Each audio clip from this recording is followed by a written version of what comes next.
Yung mga idol, kumusta? Uyod Boxing Fanatics nga pala. So sa video na ito ay pag-uusapan natin itong bagong update ng ranking sa WBO. At may good news tayo dito sa ating pambato, ang nag-iisang angas ng Pinas, former 3 Division World Champion, Jandrel Cuadro Alas Casimero. Dahil naglabas na nga ng bagong update itong WBO, May 20, 2024. At dito, makikita natin mga kauyod Boxing Fanatics na itinaas sa rankings ang ating pambato. So kung inyong maalala ay noong nakaraang buwan ay nasa rank number 4 itong ating pambato.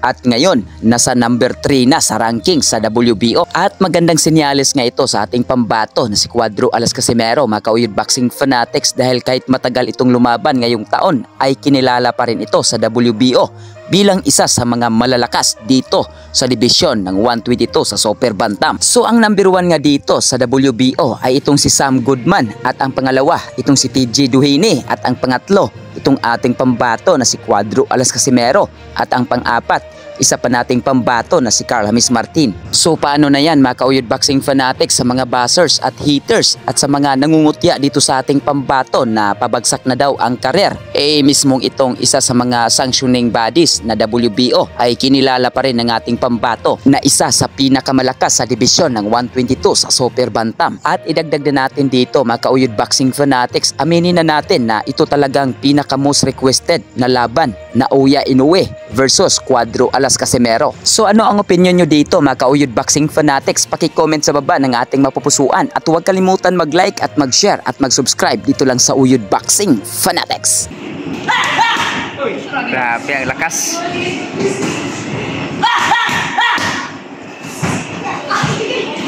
Hindi biro yung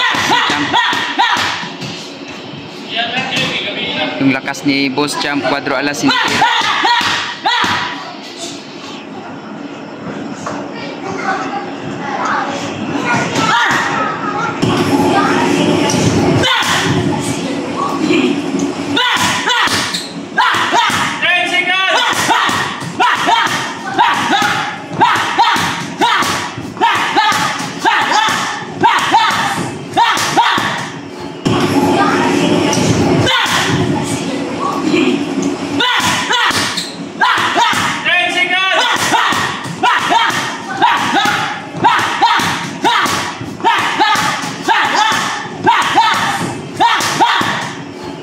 Yo! Cuadro Alas 3-time world champion ng angas ng Pinas, Batang Ormoc, Jandrel Casimero. Guys, kung bago lang kayo sa YouTube channel na to, Uyod Boxing Fanatics, so ano pa hinintay nyo? Mag-subscribe na! Let's go!